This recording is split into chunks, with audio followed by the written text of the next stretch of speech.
tema da nossa meditação é o orgulho. Na verdade, o itinerário do orgulho, o caminho do orgulho. Então nós já estamos há 2 semanas meditando no tema da humildade. Primeiro a gente foi descobrindo o que era essa humildade, o que Deus espera de nós. A segunda a gente falou das humilhações, que é importante aproveitar as humilhações como caminho de intimidade com Deus. E hoje, como que encerrando essa tríade, nós falaremos sobre o itinerário do orgulho. E o evangelho que nós acabamos de escutar, lá de Mateus, capítulo 5, versículo 43 ao 48, Jesus faz um convite inusitado. Amai os vossos inimigos e rezai por aqueles que vos perseguem. E é curioso porque esta passagem do evangelho, ela casa com o tema de hoje. Por quê? Porque amar os nossos inimigos e rezar por aqueles que que nos perseguem, que nos odeiam, que não nos amam, exige de nós uma quebra de orgulho muito grande. Como que eu vou rezar por alguém que não me quer bem, né? Exige uma quebra de orgulho muito grande. E aqui, a primeira coisa que essa palavra nos provoca uma meditação é que se amar os inimigos e rezar por aqueles que me perseguem, exige de mim que eu, de alguma forma, os perdoe por aquilo que fizeram, mas não simplesmente um perdão da boca para fora, mas um perdão que é também atitude concreta. Então, o amor e a oração. Amar os meus inimigos, rezar por aqueles que me perseguem. São José Maria Escrivá, quando ele, no seu escrito, na verdade não é bem seu escrito, né? É um livro que tem sobre ele, que chama Entrevista ao Fundador do Opus Dei, onde o entrevistador pergunta ao Beato Álvaro, faz perguntas ao Beato Álvaro sobre a vida de São José Maria Escrivá, que eles conviveram mais de 40 anos, né, juntos. E em algum momento dessa entrevista, ele pergunta como que São José Maria Escrivá lidava com essas situações que às vezes machucavam, né? Ele tinha uma certa perseguição no início e tal. Acho que até nós já falamos sobre isso. E ele diz o caminho que São José Maria Escrivá faz para perdoar, né? Que primeiro é perdoar no instante da ofensa. Depois, rezar pela conversão daquele que me ofendeu, né? Não falar mal nem pensar dele e a frase mais célebre, né? Afogar todo mal na abundância de bem. Então, trata-se de um caminho prático de vivência da palavra de Deus, que, olhando para o meu irmão, salva a vida dele através de um ato de amor verdadeiro. Então, quando Jesus nos convida a amar os nossos inimigos e rezar pelos que nos perseguem, Jesus nos convida a salvar a vida dessa pessoa através da nossa oração e do nosso amor. Até aí tudo bem, mas esse caminho prático de vivência da palavra de Deus, ele também me convida a salvar a minha vida através de um ataque letal ao meu orgulho. Perdoar no ato da ofensa, rezar pela conversão do ofendido, não falar nem pensar mal dele e apagar todo o mal, afogar todo o mal na abundância de bem, é um ataque letal ao orgulho que mora dentro de mim.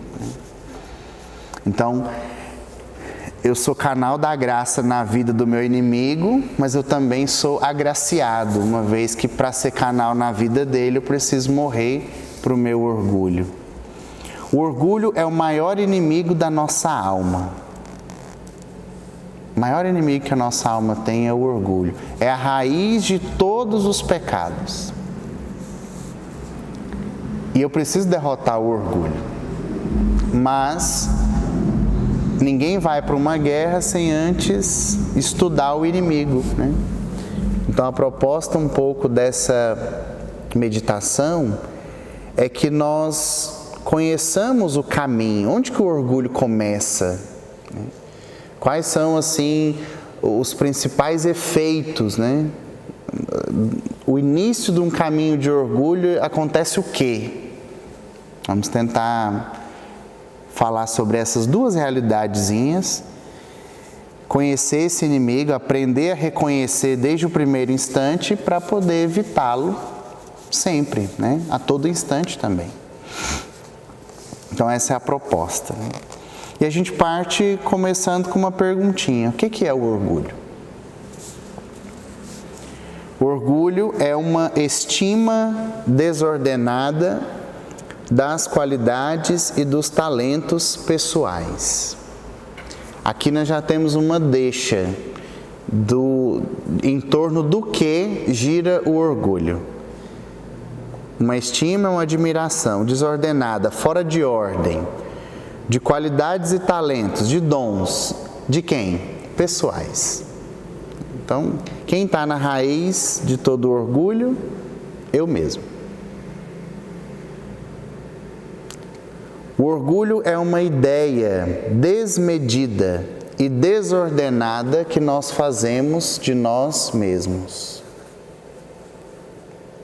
Um autoconceito de nós mesmos que faz com que não admitamos qualquer referência a outras pessoas, nem nos importemos com qualquer censura ou correção. Então, se eu estou no centro da minha vida, o orgulhoso está no centro da sua vida, tudo gira em torno das suas necessidades, sua admiração é pelas suas qualidades, pelos seus talentos, e quem está de fora simplesmente não conta, né? Não conta.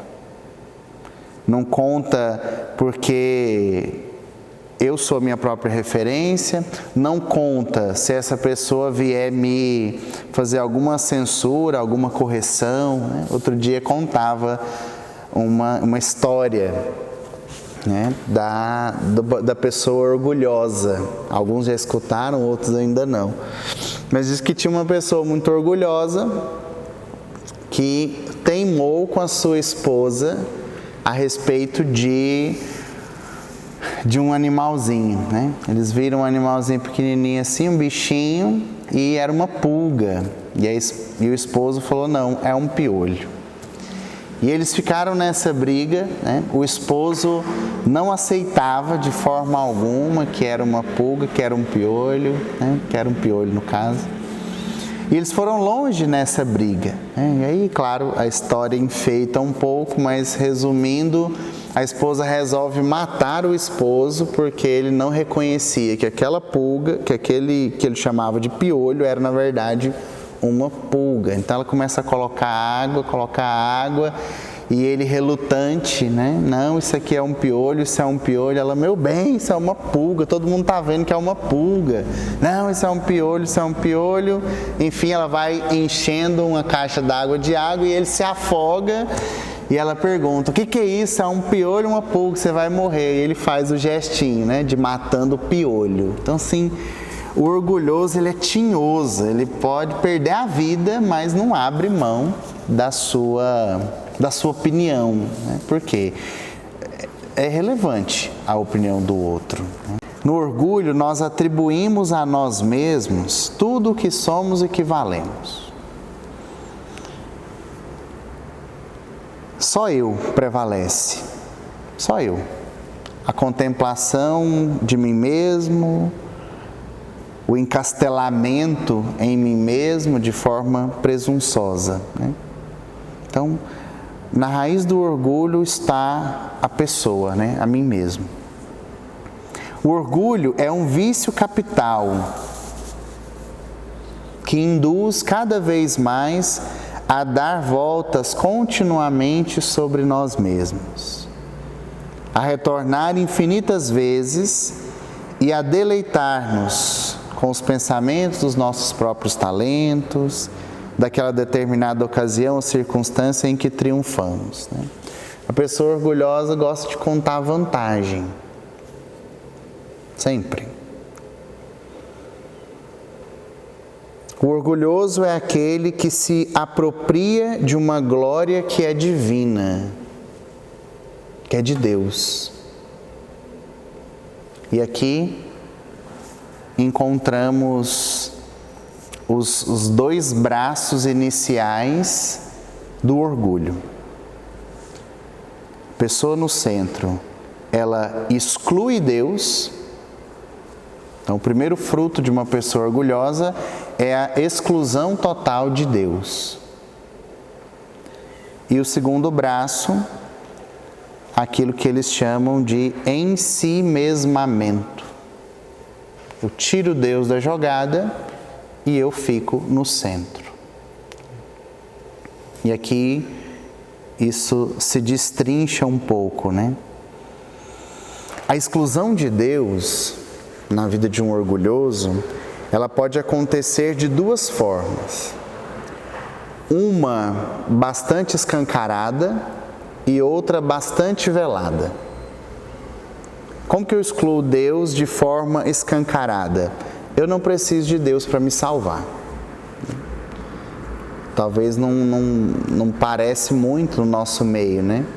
Mas tem muita gente que vive assim, não, eu não preciso de Deus para me salvar. Nem considera a salvação, né? Não preciso. Deus é uma entidade, uma figura, mas eu me basto. E a forma velada da exclusão de Deus, e essa aqui a gente precisa tomar muito cuidado, que é o contrário. Nem Deus pode me salvar. Como assim, padre? Tem gente que pensa isso? Tem. Aqui acontece, por exemplo, quando a gente faz uma transição de vida de pecado para a vida em Deus. Quem está aqui, quem nos acompanha, pode ser que olha para trás e se reconhece lá numa vida devassa, vamos assim dizer, né? E aí, por algum motivo, dentro da graça de Deus, se converte, começa a lutar contra o pecado, mas é comum, e a gente já meditou sobre isso, que ao longo do caminho a nossa luta vai, através de um processo de purificação, ficando um pouco mais difícil. E o que acontece? Aí é uma hora que o orgulho pode entrar, porque se eu começo a recair, estando vivendo uma vida em Deus, naqueles mesmos pecados de antigamente, o inimigo se aproveita para lançar uma sementinha de orgulho aí dizendo, ó, tá vendo? Não tem jeito. Eu vivia lá no mundo, fazia estas coisas. Agora eu estou em Deus e continuo fazendo as mesmas coisas. Nem Deus pode me perdoar. Aqui são aqueles casos que a gente vive, por exemplo, de pecados cometidos, pecados confessados, mas que eu não me perdoo. Precisa ter muito cuidado com isso, porque no social pode parecer virtude, né? Pode parecer uma contrição que ainda não aconteceu, que precisa acontecer e tudo mais, só que não é bem assim que funciona, né? Se eu tenho consciência de um pecado cometido, se eu me coloco na presença de Deus, suplico sinceramente perdão do meu pecado, me apresento diante de um sacerdote arrependido, seja por medo do inferno, seja por medo de ter ofendido a Deus, confesso aquele pecado, acontece de forma concreta e sacramental o perdão de Deus. Não tem o que se discutir. Mas, se saindo disso, ainda insiste aquele perdão pessoal que não aconteceu, tem aí um movimentozinho sutil, quase imperceptível de orgulho. Por quê? Vamos pensar, o que é um pecado? O pecado é uma ofensa grave a Deus, né?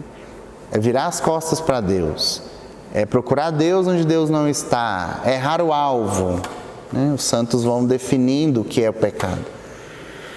Mas à medida que eu me dou conta disso e volto para Deus, me arrependendo, confessando o meu pecado, o mais ofendido na história me perdoou. Por que eu não me perdoo? Não faz muito sentido lógico, né? E insistir nisso é, de forma sorrateira, me colocar no lugar de Deus, né? Se o maior ofendido me perdoou e eu não me perdoo, bom, então eu sou maior do que a pessoa que eu ofendi. Dá para compreender? E esse é um movimento sutil, porque sem perceber, nós vamos excluindo Deus da nossa vida. E o orgulho, o bichinho é miserável, né? Ele come de todos os lados. Ele se aproveita dos nossos pecados e ele se aproveita das nossas virtudes. Ele se aproveita da vida devassa, ele se aproveita da vida interior, né? Por isso que a luta é contínua. Então, estar atento a isso, né? Para não excluir Deus. Talvez nós não vamos estar aqui nesse grupo do que eu não preciso de Deus para nos salvar. A gente já percebeu isso, que precisamos, né? Mas talvez ali, ó, naquela falta, no auto perdão, né? Hoje se fala muito disso. Você precisa se perdoar, você precisa... Bom, o auto perdão verdadeiro, ele não acontece em ato, né? Ele acontece quando eu decido mudar de vida, né? Como que uma pessoa se perdoa? Bom, eu matei uma pessoa, né? Me arrependi, nossa, eu preciso me perdoar de, sei lá, ter matado alguém, né? Ok, você precisa se perdoar por ter matado alguém. Como que isso vai acontecer na prática? Eu parando de matar os outros, né? Não matando mais ninguém, né? Então, porque eu preciso me perdoar por conta daquela situação. Ótimo, né? No seu hoje, no seu agora. E daqui para frente, não faça isso de novo. É assim que o auto-perdão acontece. Agora, aquele auto-perdão de remoer aquela culpa, de remoer aquela coisa que, no fim das contas, não faz muito sentido, se trata de uma situação de pecado, é sutil, onde o inimigo enfia o rabinho dele, né? Pessoas que não se perdoam, no fundo estão dizendo, nem Deus pode me perdoar. Então, estejamos atentos, né, a esse orgulhozinho velado. Esse é um braço, exclusão de Deus. O outro é o chamado ensimesmamento. A vida gira em torno do próprio umbigo. Não há lugar para os outros. Por causa do alto conceito de si, nunca pede conselho a ninguém e de ninguém aceita conselhos. Os outros existem apenas como termo de comparação, para se exaltarem no seu orgulho enquanto os despreza. Olhar para o próprio umbigo. Fica fácil reconhecer em nós o orgulho, né? Porque a manifestação disso aqui, ela é perceptível nas situações mais pequenas do dia a dia, né? A dificuldade de ceder, né? Ceder, não de ceder, de ceder. Em situações pequenas, revelam um nível do orgulho dentro de mim. Você pensa aí, sei lá, tá discutindo para ver um filme, né? Vamos ver um filme. Qual filme? Comédia ou romance?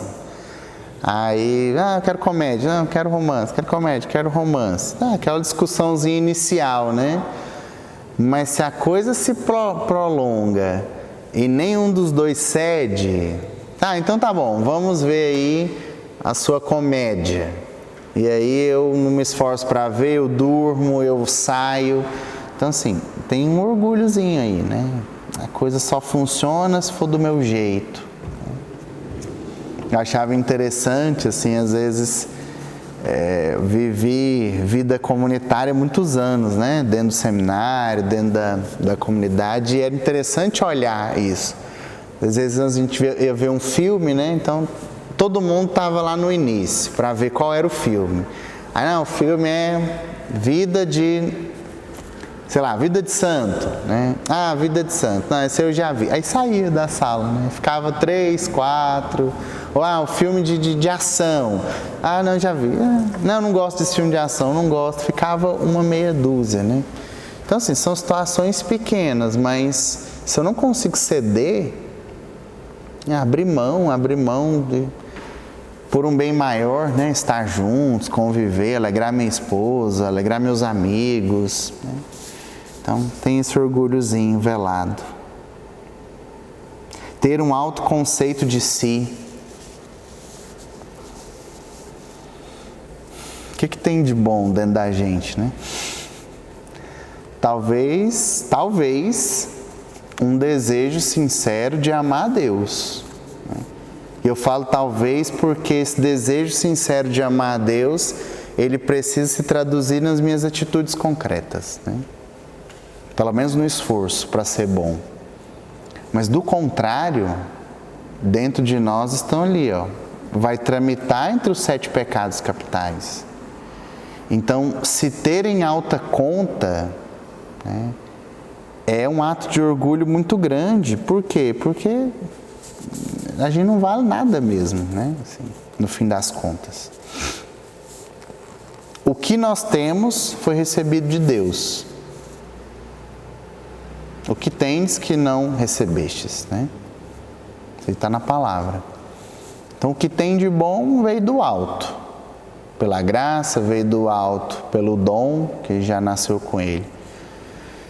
Então, se ter em alta conta, como que eu sei que eu me tenho em alta conta? Bom, quando alguém te elogia, como é que você reage?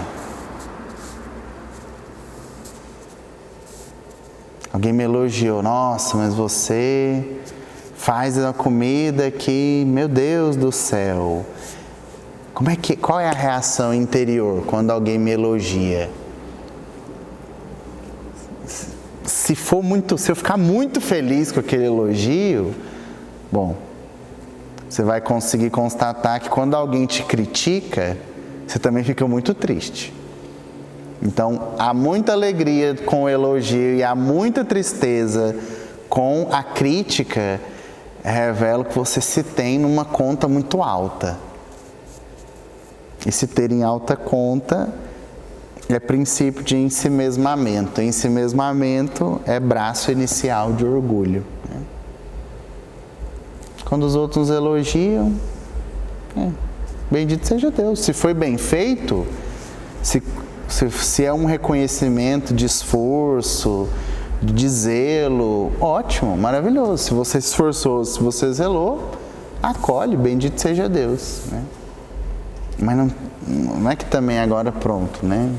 Sou o rei da cocada. Não. Tem gente que gosta, tem gente que não gosta. E se me criticam, né, a crítica ela dói, fere. Mas eu preciso pegar aquilo ali, levar para diante de Deus, considerar, né, a verdade dos fatos, se precisar melhorar, colocar os meios. Se aquilo ali não fez sentido, bom, pronto, deixa passar. Mas nós temos em alta conta. O que você mais vê hoje, né, nos ambientes, nos convívios? Gente emburrada uns com os outros, né? O que mais se vê nos ambientes familiares, não? Por alguma situação, fechou, né? Bico grande, fulano me decepcionou, não esperava de fulano. São os efeitos de quem se tem em alta conta. Eu peço conselho para alguém que eu sei que pode me aconselhar, claro, né? Vou me aconselhar com a criança de 5 anos de idade, né? Nossa, o que será que... Neném, o que você acha? Compro uma casa ou invisto meu dinheiro num outro imóvel? Mas não, tem pessoas que podem nos aconselhar. E qual é a minha disposição para ir pedir o conselho, né? Ou se alguém chega com benevolência porque estava atento a mim e vê, olha, talvez isso aqui poderia, né? Cuidado com isso, cuidado com aquilo. Tá, como é que chega, né? Uma atitude de gratidão ou um certo protesto? Todos esses são movimentos sorrateiros de orgulho. Como que eu me coloco em relação aos outros? Cada um de nós tem um dom, né? E a beleza de estarmos juntos é essa, né? Os dons se complementam. Ser igreja é isso, né? É uma assembleia que se reúne para juntos louvar a Deus, mas cada um com aquilo que é próprio, né? A palavra vai falar, uns têm o dom da pregação, outros têm o dom do serviço, outros têm o dom do aconselhamento, o outro tem o dom de perdoar, e cada um precisa colocar o seu dom a serviço, né? Essa é a ótica. Mas será que é a minha ótica? Os outros existem para mim como um termo de comparação. Ainda bem que eu não sou como fulano. Ou, eu queria ser como fulano, né? E é curioso que essas sutilezazinhas de orgulho, elas vão se ramificando também, né? Alguns falam que, por exemplo, quando uma pessoa ela me incomoda demais, pode ser que ela tenha uma qualidade que eu não tenho, que eu gostaria de ter, então eu fico bravo com ela, né? Ou ela tem um defeito que eu também tenho e não gostaria de ter. Então eu me vejo na pessoa, né? E aí eu fico com raiva dela também. São movimentos sutis de orgulho, né? Você pode observar, às vezes, nossa, o que mais chega, né? Meu Deus, eu tenho tanta dificuldade com a minha mãe. Nossa, minha mãe é isso, minha mãe é aquilo, minha mãe é aquilo, minha mãe é aquilo. Sabe, você não se vê na sua mãe, não? Sei lá, talvez ela tenha limites que você não gosta em você, e olha nela e ela tem, você transfere isso para ela também. Ou as qualidades, né? Nossa, fulano tem uma qualidade que eu não tenho, mas eu gostaria de ter. Então eu vou transferindo para ela, ao invés de me esforçar para ter aquela qualidade também, aquela virtude. Então o orgulho ele meio que nos cega também nessas realidades, né? Por quê? Faz olhar a coisa a partir do próprio umbigo. Os defeitos que o outro tem, que eu também tenho, não queria ter em mim, então eu vou rechaçá-lo. A qualidade que o outro tem, que eu não tenho, que eu gostaria de ter, então eu vou rechaçá-lo, né? Quem está no centro? Eu. O movimento do orgulho é sair disso.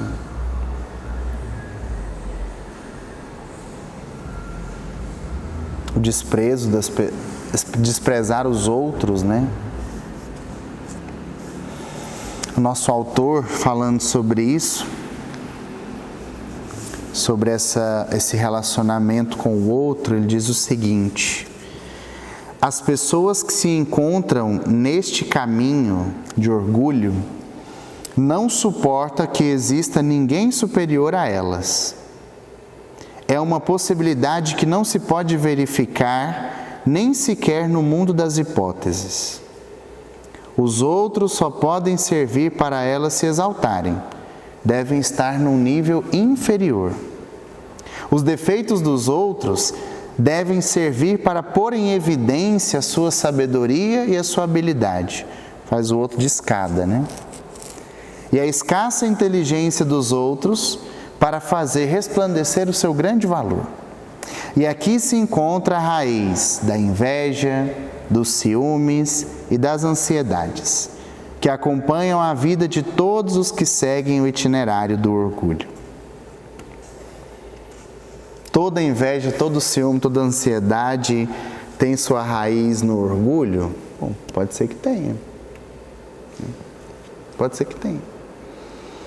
e um pouco da perda do sentido espiritual dos nossos tempos, pode fazer com que essas palavras aqui sejam um pouco absurdas, né?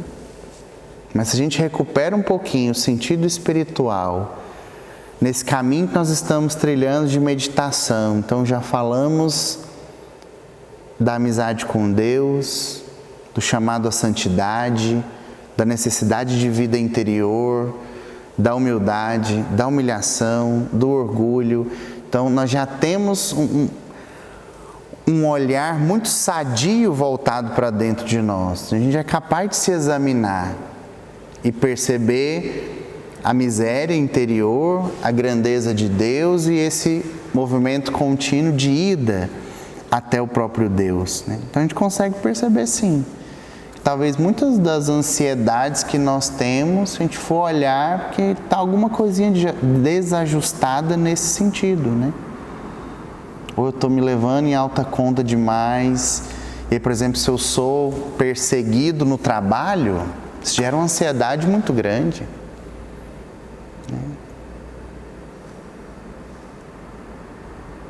Se nas amizades sempre aquele ciúmezinho, aquela coisa, se eu acho que eu sou alguém que eu não sou e de repente o outro está colocando os dons dele a serviço e eu não estou colocando nenhum dom e eu queria colocar o dom que o outro tem, mas eu não consigo porque não é meu dom, e aí vem ciúmes e vem insegurança e vem uma série de coisas, né?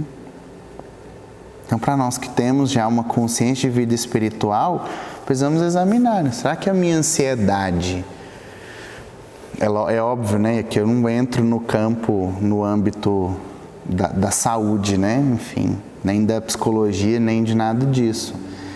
Mas aqui é uma pergunta sincera que eu posso fazer, né? Se eu tenho me percebido bastante ansioso, será que isso não está ali, né, por conta de alguma realidade de orgulho que eu tenho vivendo? Onde que está Deus na minha vida? Onde que eu estou na minha vida? Se os lugares estiverem invertidos, ou seja, Deus excluído e eu no centro, batata, vai estar ansioso, vai estar invejoso, vai estar ciumento.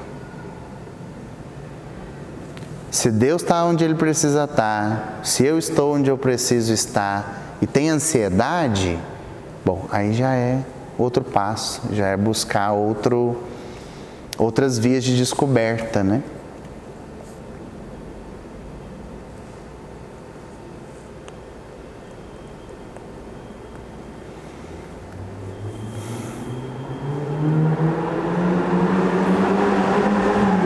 O convite de Jesus neste Evangelho não é outro, senão, a partir do reconhecimento do orgulho, desde o primeiro instante, declarar guerra ao seu império dentro do meu coração, pela inclusão de Deus, vida na graça,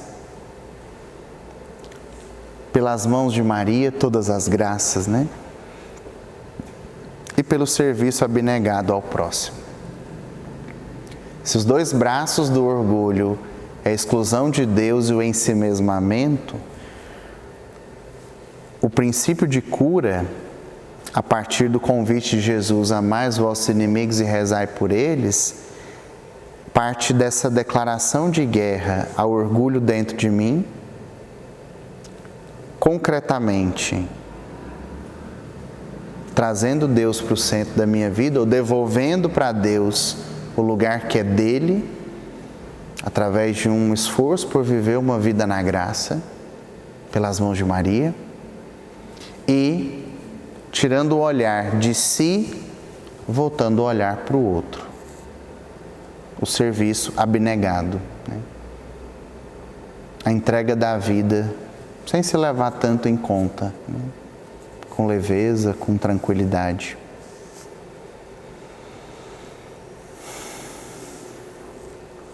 Para o nosso exame de consciência,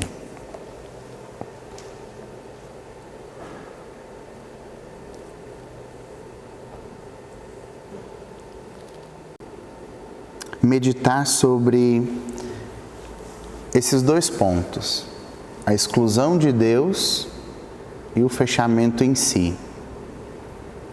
Na verdade, não tem perguntinhas específicas, né? Exclusão de Deus. Não preciso de Deus para me salvar? Nem Deus pode me salvar? Onde eu me encontro nisso? Talvez nesse segundo pontinho, aquelas áreas da minha vida, né, que eu ainda não me perdoei. Que no fundo são manifestaçõezinhas do meu orgulho. Então pensar nisso. E por outro lado, né, do ensimesmamento, qual é o conceito que eu tenho de mim mesmo? Olhar para dentro de si e perceber, esse conceito é alto, é elevado? Ou ele tem uma justa medida? Ou ele é inferior? Né? Me vejo menos do que quem eu sou. Aqui é justa medida, né? Nem mais, nem menos. Mas pode ser que eu também me vejo como menos, né? É manifestação de orgulho também. E depois, como trazer Deus? Ou como devolver para Deus o centro da minha vida nessa ótica do que é a exclusão, do que é o ensimesmamento.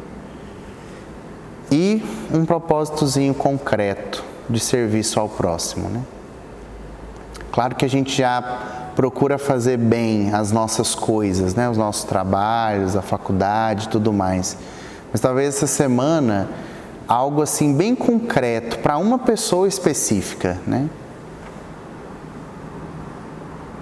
E tentar fazer isso com essa consciência de serviço, mas também de abnegação. Ou seja, eu vou ter que me privar de algo para servir.